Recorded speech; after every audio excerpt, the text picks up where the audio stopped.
Bismillahirrahmanirrahim. Assalamu alaikum. I am Muhammad Wasim Chaudhary from CCU Secondary School, Kotaddu. Dear students, 10th class physics, unit number 11, sound wave sound, उसका topic है आज हमारा longitudinal nature of sound waves. आवाज़ के बारे में ये chapter चल रहा है। साउंड के अबाउट हम लोगों ने प्रीवियस लेक्चर में डिस्कस किया था कि साउंड क्या है, कैसे जनरेट होती है, फिर प्रोपेगेट कैसे होती है, एक जगह से दूसरी जगह ट्रांसमिट कैसे होती है, ट्रांसफ़र कैसे होती है, मुंतकिल कैसे होती है, ये हमने प्रीवियस लेक्चर में डिस्कस किया था। आज नेक्स्ट हमारा टॉपिक है longitudinal nature of sound waves. अब लॉन्गिट्यूडनल क्या है, पहले इसको डिस्कस करना है। कल मैंने दो बातें आप लोगों को डिस्कस की थी कि वेव्स और टाइप्स ऑफ वेव्स। वेव किसे कहते हैं? वेव तो disturbance generated in any medium, किसी भी मीडियम में, किसी भी सोर्स में पैदा शुदा जो खलल है उसे हम वेव कहेंगे। वेव को क्लियर कर लें, प्रीवियस लेक्चर में भी सबने क्लियर किया होगा, वेव से ही स्टार्ट किया है ये बुक। वेव क्या है? डिस्टरबेंस, खलल जो जनरेट हो जाए किसी भी मीडियम में, उसे वेव बोलते हैं, वेव कहते हैं। फिर वेव्स, लास्ट टाइम भी मैंने कहा था कि वेव्स की टू टाइप्स हैं, मैकेनिकल वेव्स और दूसरा था इलेक्ट्रोमैग्नेटिक वेव्स।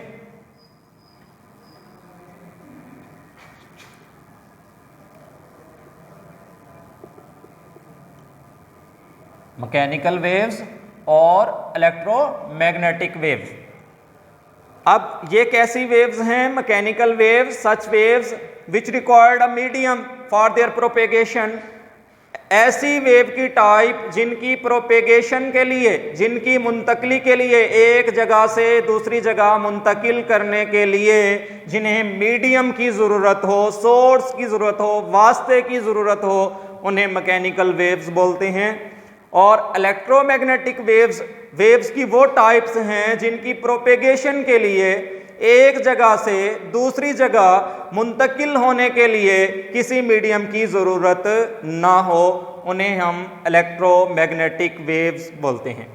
अब मैकेनिकल वेव्स में वाटर वेव्स हैं, पानी की वेव्स हैं, साउंड वेव्स हैं, इसी तरह से और भी वेव्स हैं। स्ट्रिंग के अंदर हम लोग जो है डोरी के अंदर वेव्स क्रिएट करके उनका मुंतकिल होना, ये सब जो है वो एग्जांपल्स हैं मैकेनिकल वेव्स की। यानी इनके मुंतकिल होने के लिए, प्रोपेगेट होने के लिए मीडियम की ज़रूरत होती है। अब आज का हमने टॉपिक डिस्कस करना है कि लॉन्गिट्यूडनल कहाँ से आया।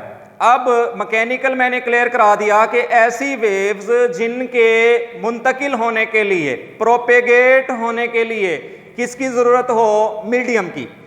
अब मीडियम तो रिक्वायर्ड हो गया। अब मैकेनिकल वेव्स की दो टाइप्स हैं, एक ट्रांसवर्स वेव्स और दूसरा है लॉन्गिट्यूडनल वेव्स या कॉम्प्रेशनल वेव्स भी बोल देते हैं इनको।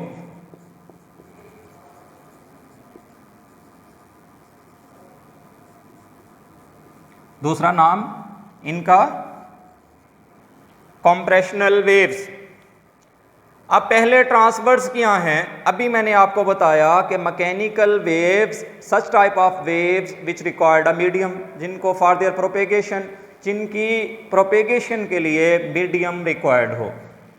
अब ट्रांसवर्स इसी मैकेनिकल की टाइप है, लॉन्गिट्यूडनल भी इस मैकेनिकल की टाइप है। लिंक से लिंक जोड़ा करें, जब ट्रांसवर्स इसकी टाइप है तो इसके अंदर भी मीडियम की ज़रूरत होगी, यहाँ पर भी मीडियम की ज़रूरत होगी फॉर देयर प्रोपेगेशन। यानी कि हमारे पास लॉन्गिट्यूडनल भी कहाँ से आया? मैकेनिकल से। और ट्रांसवर्स भी कहाँ से आया? मैकेनिकल से। एक बात तो क्लियर कर लें। अब ट्रांसवर्स में प्रोपेगेशन के लिए, वेव्स की प्रोपेगेशन के लिए मीडियम की ज़रूरत होगी, ये बात ऑथेंटिक है। The vibratory motion of the particles of the medium, कि मीडियम के पार्टिकल्स की वाइब्रेटरी मोशन क्या है? Is perpendicular. इसमें थोड़ा सा इख्तलाफ है आपस में, ट्रांसवर्स में और इसमें। यहां पर कह रहा है कि परपेंडिकुलर, और लॉन्गिट्यूडनल में क्या कह रहा है? Back and fourth along the direction, same direction भी कह सकते हैं या पैरेलल डायरेक्शन भी कह सकते हैं। तवज्जो से समझने के लिए, ट्रांसवर्स वेव्स में अब मैं आपको एग्जांपल दूं कि वाटर वेव्स हैं बेटा, ये हमारे पास कोई टब है, कोई बर्तन है, कोई वेसल है जिसके अंदर पानी जो है वो वाटर फिल है। अटेंटिव रहिएगा। अब यहां पर हम क्या करते हैं, ये सारा जो है वो पानी है, वाटर है। अब हम क्या करते हैं, किसी पेंसिल की मदद से, अब मीडियम जो है यहां पर वाटर है, हम पेंसिल की मदद से, किसी भी चीज की मदद से, स्टिक की मदद से यहां पर इसके पार्टिकल्स को, वाटर पार्टिकल्स को डिस्टर्ब करते हैं। ऐसे, ये ऐसे मैंने डिस्टर्ब किया। आप घर में भी ये एक्सपेरिमेंट कर सकते हैं। कोई टब रखकर, कोई तसला रखकर, आप उसमें पानी रखकर एक साइड से छेड़ें, आप देखेंगे कि उसमें क्या बनना स्टार्ट हो जाएंगी, वेव्स बनना स्टार्ट हो जाएंगी। वेव्स क्या हैं? डिस्टरबेंस हैं।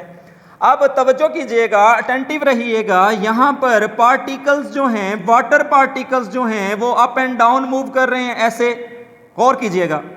और वेव कैसे ट्रेवल कर रही है? वेव ऐसे जा रही है, इधर से इस एंड पर, यानी पॉइंट ए से पॉइंट बी की तरफ जा रही है। तवज्जो कीजिएगा, हमने पार्टिकल्स को मूव करा रहे हैं अप एंड डाउन, और ट्रांसमिट हो रही है वेव जो है मूव कर रही है, वो point A towards point B. Point A से कहां जा रही है? पॉइंट बी की तरफ। अब अगर गौर से देखें, ये मीडियम के पार्टिकल्स की मूवमेंट और ये वेव की मूवमेंट दोनों क्या हैं आपस में? गौर से देखें, 90 का एंगल बना रहे हैं, परपेंडिकुलर है। तो हमने डेफिनेशन में भी बात ये की, the vibratory motion of the particles, water के पार्टिकल्स, मॉलिक्यूल्स की मूवमेंट क्या है? Is perpendicular to the direction of propagation of waves. Direction of propagation of waves के क्या है? परपेंडिकुलर है। तो ऐसी वेव्स क्या कहलाएंगी? Transverse waves. यानी आप रोजमर्रा जिंदगी से एग्जाम्पल्स ले सकते हैं। फिर अगर जहां पर मीडियम के पार्टिकल्स की मूवमेंट और वेव्स की मूवमेंट दोनों सेम ना हो, बल्कि क्या हो, दोनों क्या हैं? परपेंडिकुलर हैं, 90 का एंगल बना रहे हैं, तो वो वेव्स, मैकेनिकल वेव्स की कौन सी टाइप्स कहलाएंगी? Transverse waves. आप उसमें वाटर वेव्स की एग्जांपल्स दे सकते हैं। इसी तरह आप डोरी के साथ, स्ट्रिंग के साथ बांधकर ये पार्टिकल्स ऐसे मूव कर रहे हैं अप एंड डाउन, और रस्सी, डोरी का एंड दूसरा दीवार के साथ बांधकर आप ऐसे देखते हैं कि वो लेयर्स बनती हैं, वेव्स बनती हैं, और वेव्स की मूवमेंट आपके हाथ से दीवार की तरफ जा रही होंगी, तो दोनों की डायरेक्शन क्या होगी? ये अप एंड डाउन, और वो ऐसे, तो दोनों में कौन सी जो है वो डायरेक्शन बन जाएगी? ये वाली। ऐसे कह दें, ये अप एंड डाउन और ये उधर, तो 90 का एंगल बनेगा। जब भी 90 का एंगल बनेगा तो आप कह देंगे कि वो वेव्स कौन सी हैं? Transverse waves. यहां पर मैंने वर्ड लिखा है, एक लफ्ज को पकड़ लें कि वो परपेंडिकुलर होगी, दोनों की डायरेक्शन। किसकी direction? Motion of particles of the medium, medium के पार्टिकल्स की मोशन, और वेव्स की जो प्रोपेगेशन है, यानी मोशन ऑफ वेव्स, दोनों की जो क्या होगी? वो एक दूसरे के परपेंडिकुलर होगी। तो वो वेव्स क्या कहलाएंगी? ट्रांसवर्स वेव्स कहलाएंगी। लॉन्गिट्यूडनल या कंप्रेशनल क्या होगा? कि दोनों में अब दो चीजें आ गई थी हमारे पास मैकेनिकल में, कि एक तो मीडियम के पार्टिकल्स की मूवमेंट और दूसरा वेव्स की मूवमेंट। दो बातें डिस्कस हुई हैं। दो बातें मैंने इस पिछली डेफिनेशन में क्लियर कराई। एक तो मैंने कहा कि मीडियम के पार्टिकल्स की मूवमेंट, दूसरा वेव्स की मूवमेंट। वहां पर थी दोनों परपेंडिकुलर, अमूदन थे दोनों एक दूसरे के साथ, हमने ट्रांसवर्स कहा। लॉन्गिट्यूडनल में क्या होगा कि दोनों की मूवमेंट, यानी कि मीडियम के पार्टिकल्स की मूवमेंट और वेव्स की मूवमेंट, प्रोपेगेशन ऑफ वेव्स की मूवमेंट, दोनों पैरेलल होंगी, दोनों सेम डायरेक्शन में होंगी। तो उसे हम लोग क्या कह देंगे? लॉन्गिट्यूडनल या कंप्रेशनल वेव्स।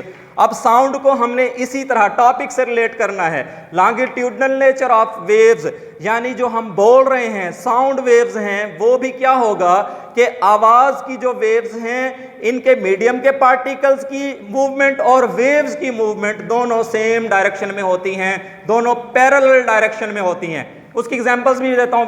बेटा मैं बोल रहा हूँ, जस्ट नॉर्मल हम ह्यूमन बीइंग्स बातें करते हैं। अब मैं बोल रहा हूँ, अमूमन क्या करते हैं, हमने किसी से बात करनी है तो उसके सामने जाकर बात करते हैं। वजह क्या है, वजह क्या है? अब मैंने किसी से बात करनी है, आपसे ही बात करनी है, मैं ऐसे जाके बात नहीं करूँगा। क्यों? क्योंकि मेरे साउंड जो वेव्स हैं और हवा के जो मॉलिक्यूल्स हैं उनकी मूवमेंट, दोनों हवा के पार्टिकल्स भी ऐसे मूवमेंट कर रहे हैं, to and fro motion, back and forth motion कर रहे हैं, वाइब्रेटरी मोशन कर रहे हैं, और साउंड वेव्स भी इसी तरफ प्रोपेगेट कर रही हैं, दोनों पैरेलल डायरेक्शन में हैं। तो अमूमन ऐसा होता है कि आवाज की वेव्स जो हैं, साउंड वेव्स जो हैं, जहां से आ रही हैं उसके सामने ट्रैवल करती हैं, हवा को भी दबाती हैं, हवा की वेव्स को, लेयर्स को भी दबाते हुए आगे की तरफ मूव करती हैं। इसीलिए हमने इनको नाम दिया है longitudinal nature of sound waves. अब मैं बेटा आपको एग्जाम्पल थोड़ी एक्टिविटी के जरिए बताता हूं इसी टॉपिक को, कि एक लेबॉर्ट्री में हम ट्यूनिंग फोर्क लेते हैं इस तरह का, जिसके दो प्रॉन्ग हैं, एक को हमने ए का नाम दे दिया, यहाँ पर ये जो ठहरा है उसको ओ का नाम दिया, न्यूट्रल पोजीशन का नाम दे दिया, इक्विलिब्रियम पोजीशन का नाम दे दिया। जब हमने इसको रबड़ बैंड के जरिए मूव कराया, कल भी मैंने बताया था साउंड वेव्स जनरेट करने के लिए इंस्ट्रूमेंट है। ट्यूनिंग फोर्क लेबॉर्ट्री में किस काम आता है? साउंड वेव्स जनरेट करने के लिए, प्रोड्यूस करने के लिए इस्तेमाल किया जाता है। अब जब हमने ट्यूनिंग फोर्क को रबड़ बैंड के साथ जो है वो मूव कराया, तो उसके ये जो प्रॉन्ग्स हैं दोनों मूव करना स्टार्ट हो गए, वाइब्रेटरी मोशन स्टार्ट कर दी उन्होंने, वाइब्रेटरी मोशन स्टार्ट कर दी। मैंने कोशिश की है कि आगे हवा की जो लेयर्स हैं वो शो कराने की कोशिश की है, लेयर ऑफ एयर्स। अब एयर की जो लेयर्स हैं, यहाँ पर ये नॉर्मल पोजीशन में है तो वो बिल्कुल बैलेंस्ड फॉर्म में है, अपने प्रॉपर जो है वो इक्वल डिस्टेंसेस पे हैं। एक मिसाल है, जैसे ही हमने उससे आवाज पैदा की, साउंड वेव्स जनरेट की, इसकी ये प्रॉन्ग ने मूवमेंट की, तो प्रॉन्ग ना अपनी पोजीशन से वाइब्रेटरी मोशन जो कर रहे हैं तो इस तरफ भी जाएंगे, इस तरफ भी जाएंगे, फिर इस तरफ जाएंगे, फिर इस तरफ जाएंगे। तो जब वो इस तरफ जाएंगे, फैलेंगे, फैलाव होगा यहाँ पर, तो उन्होंने क्या होगा, यहाँ पर हवा की एडजेसेंट जो लेयर्स हैं, मुल्हिका जो लेयर्स हैं, उसके साथ जुड़ी हुई जो हवा की लेयर्स हैं, उनको क्या कर दिया, दबाना शुरू कर दिया। हवा का प्रेशर यहाँ पर ज्यादा हो जाता है तो उनको दबाना शुरू कर दिया, कंप्रेस कर दिया। कंप्रेस होने की वजह से वो एक दूसरे के करीब करीब आ गए। अब यहाँ पर एक दूसरे की हवा की लेयर्स का इस हवा के दबाव की वजह से करीब करीब आ जाना, इस अमल को क्या कहेंगे, कंप्रेशन कहेंगे। और आगे देखें, आगे फिर थोड़ी देर बाद वो वैसे ही हैं। जब एक लम्हे पर तो ये बी पॉइंट पर चला गया, ये प्रॉन्ग ओ से कहाँ पर गया, बी पर, फिर ये दोबारा बैलेंस की तरफ आएगा, न्यूट्रल पोजीशन की तरफ आएगा और ए की तरफ जाएगा। तो जब ये पीछे की तरफ आएगा, यहां पर अब जो कंप्रेस हुई थी, जो दबाव आया था, वो फैलाव की सूरत में, वो एक्सट्रैक्शन की सूरत में, यहां कॉन्ट्रैक्शन हुआ, यहां एक्सपेंशन हुआ। कॉन्ट्रैक्शन में दबा दी गई हवा की लेयर्स और एक्सपेंशन में क्या हुआ, वो खुल गई हवा की लेयर्स। यहां पर डेंसिटी कम हो गई, हवा का दबाव कम हो गया। यहां पर जो दबाव आगे शिफ्ट हो चुका था वो यहां पर शो हुआ है, उसके करीब एडजेसेंट जो लेयर्स हैं वो नॉर्मल पोजीशन में आ गई। क्यों? क्योंकि प्रॉन्ग जो है वो इस ए पोजीशन पर आ गया। ऐसे ही ये वाइब्रेटरी मोशन करेगा और ये कंप्रेशन करता रहेगा और रेयरफेक्शन, कंप्रेशन और रेयरफेक्शन जो है इस तरह से क्रिएट करता रहेगा। और इसी तरह साउंड वेव्स की जो है वो वेवलेंथ को अगर डिफाइन करें, the distance between two adjacent compression and rarefaction, दोनों जुड़े हुए एडजेसेंट कंप्रेशन और रेयरफेक्शन के दरमियान जो फासला होगा उसे वेवलेंथ ऑफ साउंड वेव्स कहेंगे। वो वेवलेंथ उस वेव की लेंथ, लंबाई कहलाएगी साउंड वेव ने जो जनरेट की। तो बेटा आज का हमारा ये टॉपिक था कि आवाज की जो वेव्स हैं उनकी लॉन्गिट्यूडनल नेचर कैसी है। वो मैंने आपको वेव की टाइप से क्लियर किया कि लॉन्गिट्यूडनल हैं क्या, कि दोनों पार्टिकल्स ऑफ द मीडियम की जो वाइब्रेटरी मोशन है और प्रोपेगेशन ऑफ वेव्स है, दोनों जब सेम डायरेक्शन में होंगी, पैरेलल डायरेक्शन में होंगी, तो उसे हम लॉन्गिट्यूडनल नेचर कहेंगे। और साउंड की भी यही पोजीशन है। Wishing you all the best, thank you.